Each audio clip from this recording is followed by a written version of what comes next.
जय शनिदेव, जय श्री राम भाइयों। आज का जो हमारा विषय है, गुप्त धन सबको मिलेगा, गुप्त धन सबके पास है, खाली समझने की देर है। इस विषय पर आज हम चर्चा करने वाले हैं, विश्लेषण करने वाले हैं। अगर आपने चैनल को फॉलो नहीं किया, सब्सक्राइब नहीं किया, सबसे पहले चैनल को फॉलो करिए, सब्सक्राइब करिए, लाइक करिए, शेयर करिए। देखिए भाइयों, गुप्त धन की चाहत हर किसी व्यक्ति को होती है जो कलयुग में है, क्योंकि ज़िंदगी भर काम करने पर आप एक दो तोला भी सोना खरीद नहीं सकते जो आम लोग होते हैं। और अगर गुप्त धन किसी को मिल जाए तो किलो में, क्विंटल में होता है। तो इसी वजह से गुप्त धन की जो चाहत होती है हर किसी को होती है। गुप्त धन यानी उसमें सोना चांदी, जो कुछ कीमती चीज़ें होती है ज़मीन के अंदर जो गड़ा हुआ होता है, उसको खजाना माया गुप्त धन कहते हैं। या फिर जो किसी को फ्री में कुछ पैसा मिलता है, शेयर सट्टा मार्केट, लॉटरी, विरासत में मिलने वाली प्रॉपर्टी, जो किसी की गुम हो गई जो चीज़ होती है, अगर वो किसी को मिलती है, उसे भी गुप्त धन कहते हैं। मतलब बिना काम का, बिना मेहनत का पैसा, उसे गुप्त धन कहते हैं। और बड़ी मात्रा में मिलने वाला पैसा, जिससे मिलने से आदमी बहुत बड़ा अमीर व्यक्ति हो जाता है, उसकी आने वाली बहुत सी पीढ़ियाँ बैठकर खा सकती है। तो ऐसे गुप्त धन की चाहत हर किसी को होती है। लेकिन जो आज का हमारा महत्वपूर्ण विषय है कि भाई गुप्त धन सबके पास है, सबको मिलेगा, खाली समझने की देर है। तो आप इस विषय को सोच के थोड़ा सोच रहे होंगे और सोच में पड़ गए होंगे कि यार सबके पास में कैसे गुप्त धन हो सकता है तो फिर कहाँ पर है, गुरुजी का बोलने का क्या मकसद है, क्या संदेश है, आप सोच में पड़ गए होंगे। लेकिन मैं आपको पूरा स्पष्ट बताने वाला हूँ, साफ साफ बताने वाला हूँ।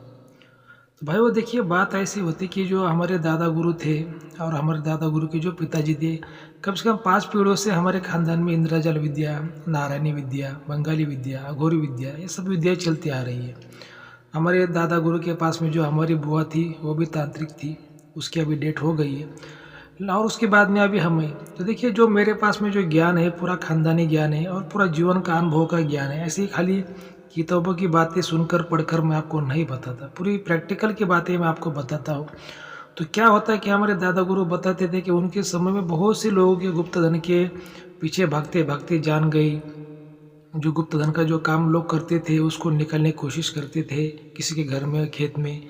तो ऐसे लोगों पर जो शक्तियाँ होती है गुप्त धन की, वो निगेटिव प्रभाव डाल देती थी। बहुत से लोगों की जान गई, बहुत से लोग बीमार पड़ गए, बहुत से लोगों की हानि हो गई। ऐसे हमारे दादा गुरु बताते हैं, उनके जीवन में वैसी घटनाएं बहुत सी हुई है।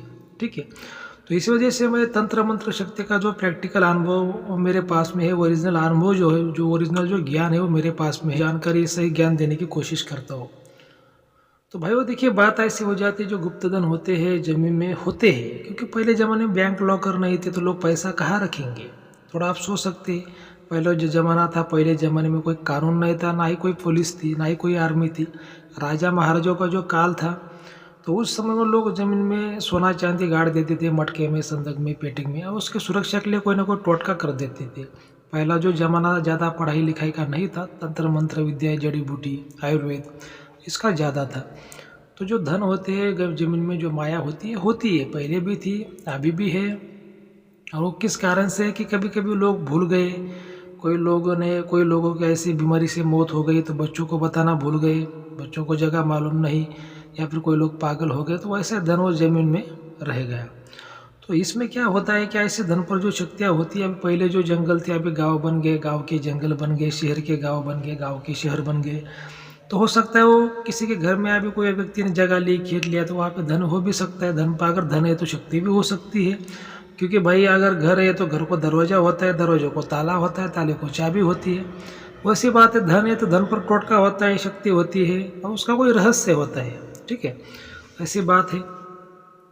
ये क्या हो जाता है कि आज के ज़माने में बहुत से लोग, अगर किसी को पता चल गया, शक्ति ने संकेत दे दिया भाई यहाँ पे धन है, घर में है, खेत में, उसको लोग निकालने की कोशिश करते हैं, किसी छोटे मोटे महाराज को बुला लेते हैं और वो कोई गलत मंत्रों का उपयोग कर लेते हैं, तो शक्ति उनकी फैमिली पर नेगेटिव प्रभाव डाल देती है।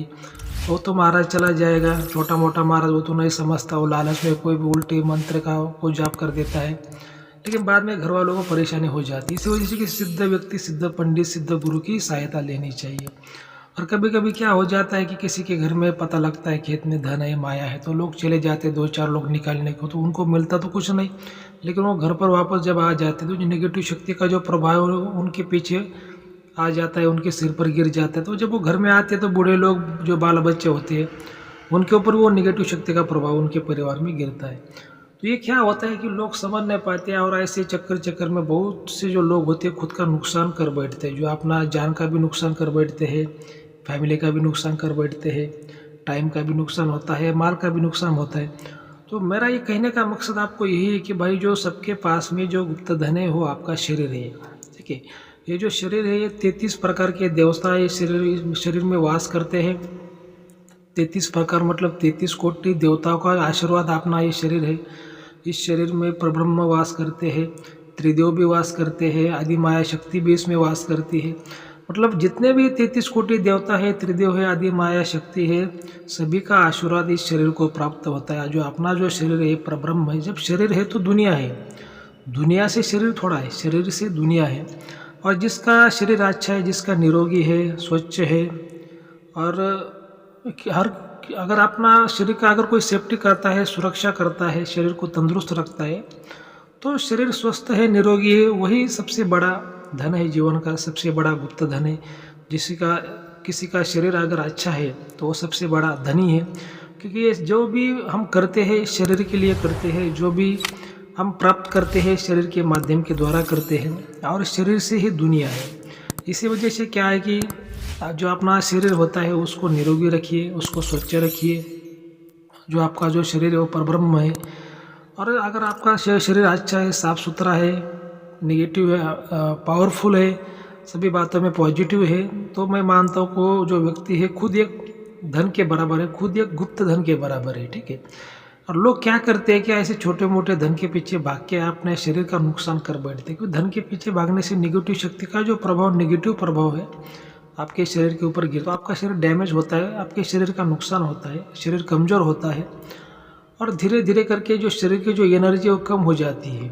ठीक है। क्योंकि नेगेटिव शक्ति का काम ही वही होता है, डैमेज करना, नुकसान करना। ठीक है, उसका नाम ही है नेगेटिव शक्ति। तो यही आज का हमारा विषय है। इसी वजह से मैंने बोला भाई गुप्त धन सबके पास है। जो आपका शरीर है वही सबसे बड़ा धन है, जो आपका परिवार है वही सबसे बड़ा धन है, माता पिता, बीबी, बच्चे, इनका ख्याल रखिए, इनकी देखभाल रखिए। किसी भी धन के पीछे भाग के निगेटिव शक्ति का प्रभाव अपने ऊपर मत गिरने दीजिए। अगर है शक्ति संकेत देती है, संकेत मिलती है, तो सिद्ध गुरु की सहायता लीजिए, अच्छे गुरु की सहायता लीजिए, ईमानदार गुरु की सहायता लीजिए। छोटे मोटे ऐसे गली में घूमने वाले तांत्रिक की सहायता मत लीजिए। ठीक है। अगर आपको किसी भी बात पर कोई सवाल है, कोई समस्या है, तो आप हमें कॉल कर सकते हैं, व्हाट्सएप कर सकते हैं, जो आपको नंबर दिखाई दे रहा है उस पर। लेकिन जो चैनल की फीस है लागू रहेगी, इस बात को आपको ध्यान में रखना है।